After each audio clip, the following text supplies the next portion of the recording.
MO energy level diagram for polynuclear triatomic molecules. Now, first example, carbon dioxide. Polynuclear triatomic molecule means one single element and another two element react with different element react with each other, then they are called as polynuclear triatomic molecules. Now, for example, carbon dioxide. Carbon dioxide is formed when carbon react with two oxygen, then it gives carbon dioxide. We all know about atomic number of carbon is 6 and atomic number 6, then hen becomes electron configuration becomes 1s2, 2s2, 2p2, and two oxygen, each oxygen 1s2, 2s2 and 2p4. Two oxygens are present, hence in carbon and oxygen in which first cell contains two electrons, these are inner inside, such type of electron do not take part in bonding, while outermost cell contains 2s2 2p2 and 2s2 2p4 and 2s2 2p4. Now they are unsymmetrical. That is, atomic orbital of carbon and atomic orbital of two carbon react with each other. In carbon 2s2 2p4 means 4 orbitals are present, while in oxygen in which 2s2 and 2p4 means 4 orbital and another oxygen 4 orbital means total 8 atomic orbitals are present. They are unsymmetric, hence first see combination of atomic orbitals. Carbon and oxygen in which the symmetrical atomic orbital react with each other, then it gives sigma bonding, pi bonding, as well as non-bonding. First see formation of sigma bonding. In carbon dioxide in which carbon contains 2s orbital and 2p z orbital. Z orbital, we all know about Z orbital. This is Z orbital. Z orbital is this is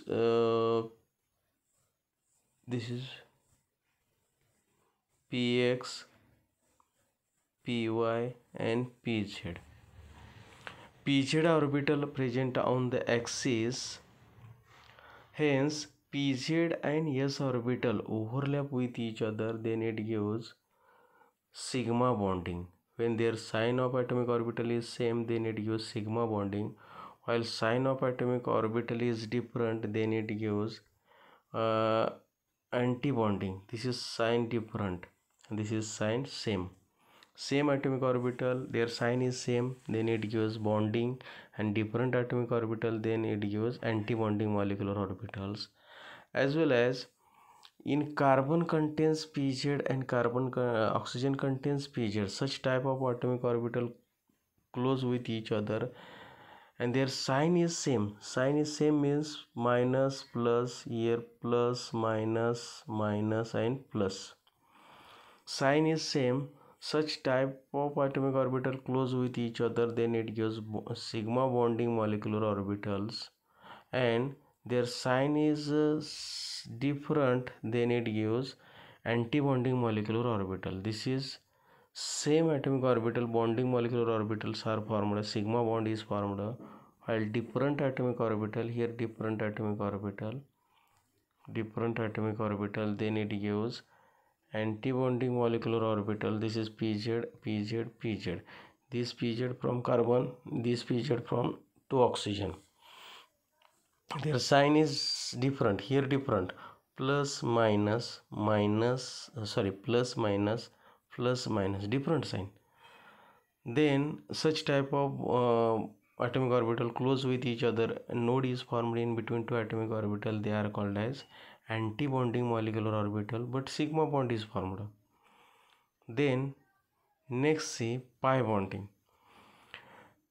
Px and py orbital are perpendicular to the axis in carbon dioxide, hence such type of atomic orbital close with each other, then it gives pi bonding. Now see pi bonding. This is pi bonding. Pi bonding, the atomic orbital which are perpendicular to the axis, such type of atomic orbital close with each other, their sign is same. This is px or py, plus minus plus minus plus minus. Px or py orbital, such type of atomic orbital close with each other, then plus plus react with each other, minus minus, their density of nucleus increases, they are called as pi bonding. And that is pi bonding to px or pi bonding to py. Then their atomic orbital, their sign is different. Their plus minus minus plus plus minus, then they are do not mix with each other, do not density of nucleus increases, they are called as anti-bonding molecular orbital of px or py. Hence they are called as pi anti-bonding, that is pi star to px and pi star to py, pi star to px, pi star to py. Then their sign is different, plus minus plus minus minus plus, they are do not close with each other, they are called as non-bonding molecular orbital. Hence MO energy level diagram for carbon dioxide is, MO energy level diagram for carbon dioxide is, now this is carbon dioxide MO energy level diagram. At the one side atomic orbital of carbon, at the another side atomic orbital of oxygen, and intermediate molecular orbital of carbon dioxide. In oxygen, first 2s orbital, they are shown at the lower side because in symmetry is absent, while p orbital from oxygen, p orbital from oxygen and s orbital from carbon and p orbital from carbon, they react with each other, then it gives MO energy level diagram. Hence we all know about from carbon s and pz orbital overlap with each other, then it gives sigma 2s and sigma star 2s, sigma 2s and sigma star 2s. While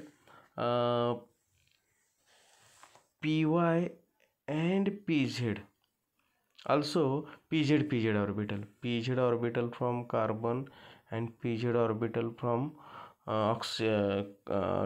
another oxygen, then it gives sigma bonding, they are called as sigma star to pz and sigma without star, that is bonding to pz. Then y and z, these atomic orbital react with each other, then it gives pi bonding and pi anti-bonding molecular orbitals. And from these oxygen two atomic orbital, there the symmetry is absent with carbon, hence they are called as non-bonding molecular orbital, and they are shown in the intermediate between these bonding and anti-bonding molecular orbital. And also such type of molecular orbitals are called as non-bonding molecular orbital. आता याच्यामध्ये एक लक्षात घ्या, carbon dioxide मॉलिक्यूलची diagram कशी तयार झालेली आहे. Carbon डायऑक्साईडची diagram कशी तयार झालेली आहे, तर कार्बन पॉलिन्यूक्लियर ट्रायटॉमिक मॉलिक्यूल आहे. पॉलिन्यूक्लियर ट्रायटॉमिक मॉलिक्यूल कशाला म्हणायचं, तर एक एलिमेंट दुसऱ्या वेगळ्या दोन एलिमेंट्सशी, म्हणजे एकूण 3 एलिमेंट एकमेकाला रिॲक्ट होतात, त्याला आपण पॉलिन्यूक्लियर ट्रायटॉमिक मॉलिक्यूल. याच्यात आपण हेट्रोन्यूक्लियर बघितलं. हेट्रोन्यूक्लियर कशाला म्हणतो आपण, for example carbon monoxide, carbon आणि एक ऑक्सिजन, CO मॉलिक्यूल तयार झाला, त्याला आपण काय म्हणतो, कार्बन हेट्रोन्यूक्लियर डायॲटॉमिक मॉलिक्यूल. दोनच आहेत म्हणून डायॲटॉमिक मॉलिक्यूल. त्याचबरोबर आपण होमोन्यूक्लिअर पण बघितले, होमोन्यूक्लिअरच्या डायग्राम बघितले. होमोन्यूक्लिअरमध्ये आपण होमो कशाला म्हटलेलं आहे, एक ऑक्सिजन आणि दुसरा ऑक्सिजन रिॲक्ट झाला तर O2 तयार होतो, त्याला आपण काय म्हणतो, होमोन्यूक्लिअर डायटॉमिक मॉलिक्यूल. इथं CO2 तयार झाला म्हणजे हा काय आहे, हेट्रोन्यूक्लिअर ट्रायॲटॉमिक मॉलिक्यूल आहे. तीन एकमेकाला रिॲक्ट झालेले आहेत. पॉलिन्यूक्लिअर ट्रायॲटॉमिक मॉलिक्यूल, नॉट हेट्रो, पॉलिन्यूक्लिअर ट्रायॲटॉमिक मॉलिक्यूल, याला आपण काय म्हणतो.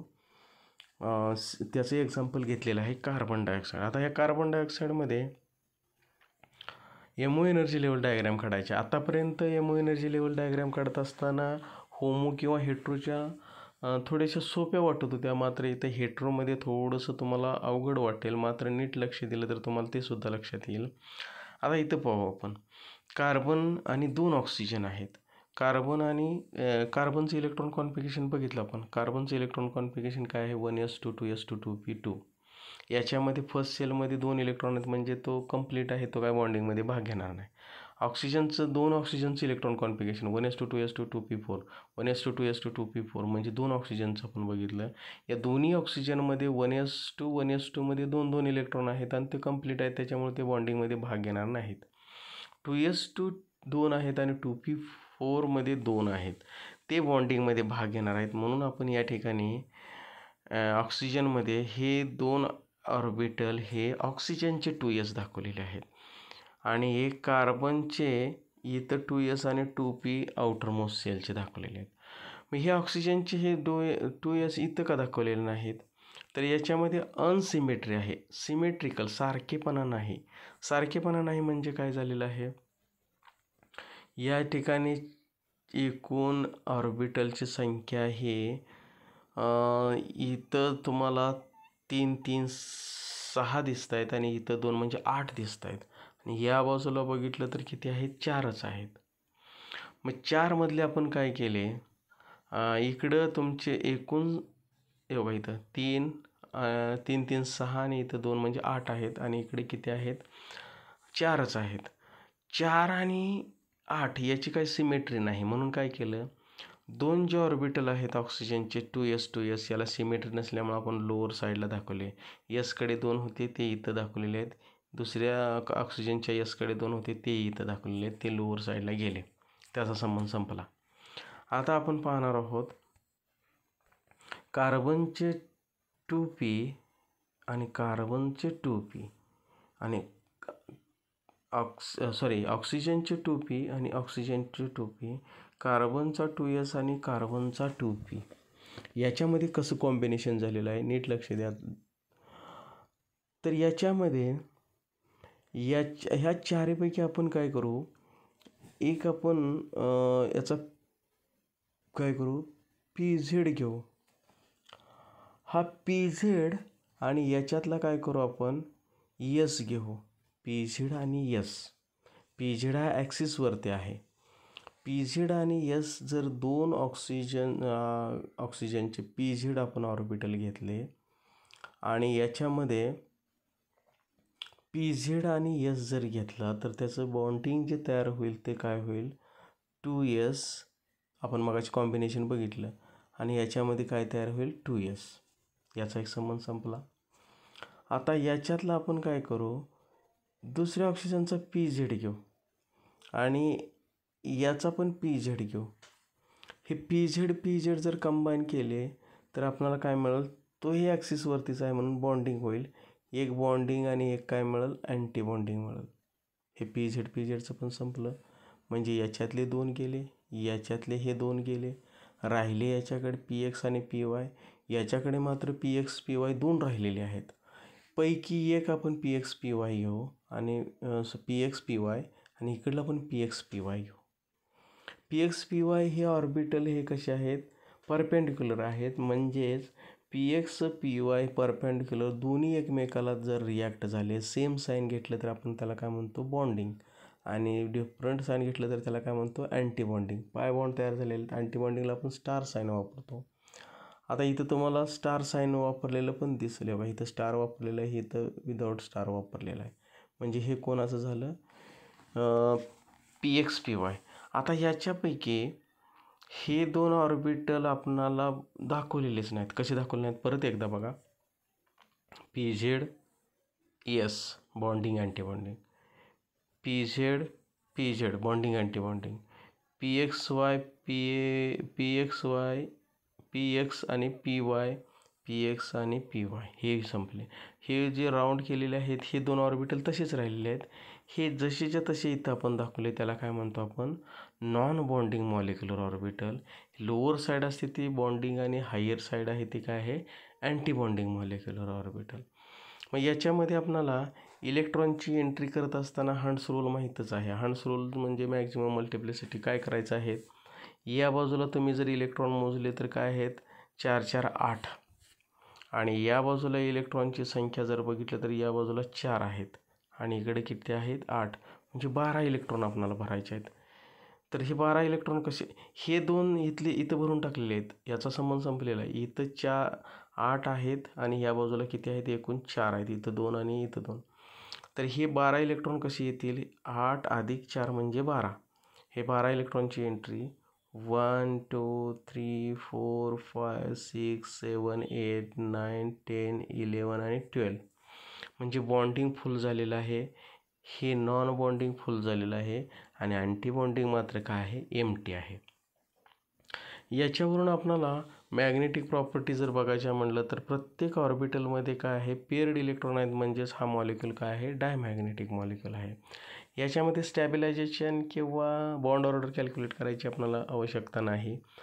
त्याच्याबरोबर एमओ इलेक्ट्रॉन कॉन्फिगरेशन पण द्यायची गरज नाही. ही फक्त आपल्याला डायग्रॅमच बघायची आहे. तर ही जी आपण बघितलेली ही कार्बन डायऑक्साईड मॉलिक्यूलची डायग्रॅम, याच्यामध्ये तुम्हाला काही डाऊट असेल तर मला विचारा. थोडंसं कॉम्प्लिकेटेड आहे. परत एकदा थोडक्यात मी रिपीट करतो. कार्बनचे आउटरला इनकम्प्लीटमध्ये 4 ऑर्बिटल आहेत. ऑक्सिजनला इनकम्प्लीटमध्ये एकूण 8 ऑर्बिटल आहेत, इथं आणि इथं. तर याच्यामध्ये अनसिमेट्री असल्यामुळे हे दोन इथं दाखवलेले आहेत आणि याच्यातले हा एक कंबाईन झाला, हा एक याच्यातला एक कंबाईन झाला, याच्यातले दोन कंबाईन झाले, म्हणजे बॉन्डिंगला तेवढे जातात, अँटी बॉन्डिंगला तेवढे जातात. हे दोन मात्र तसेच राहिलेले आहेत, ते इथं आपण काय दाखवलेले आहेत, नॉन बॉन्डिंगला दाखवलेले आहेत. आणि इलेक्ट्रॉनची एंट्री जशी आपण होमोन्युक्लिअर आणि हेट्रोन्युक्लिअरमध्ये करतो त्याच पद्धतीने केलेलं आहे. यामध्ये तुम्हाला अशीच डायग्राम आपल्याला पुढच्या तासाला आपल्याला काय बघायचे आहे, नायट्रिक ऑक्साईड NO2ची बघायची आहे आणि हा आपला चॅप्टर संपेल.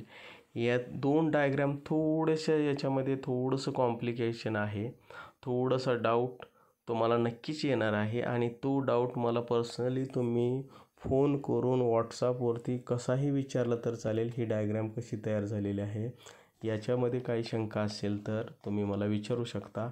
याला आपल्याला बॉन्ड ऑर्डर किंवा स्टॅबिलायझेशन एनर्जी काढायची गरज नाही, फक्त मॅग्नेटिक प्रॉपर्टी सांगायच्या आणि डायग्राम कशी तयार झालेली आहे तेवढी आपल्याला या ठिकाणी बघायची आहे.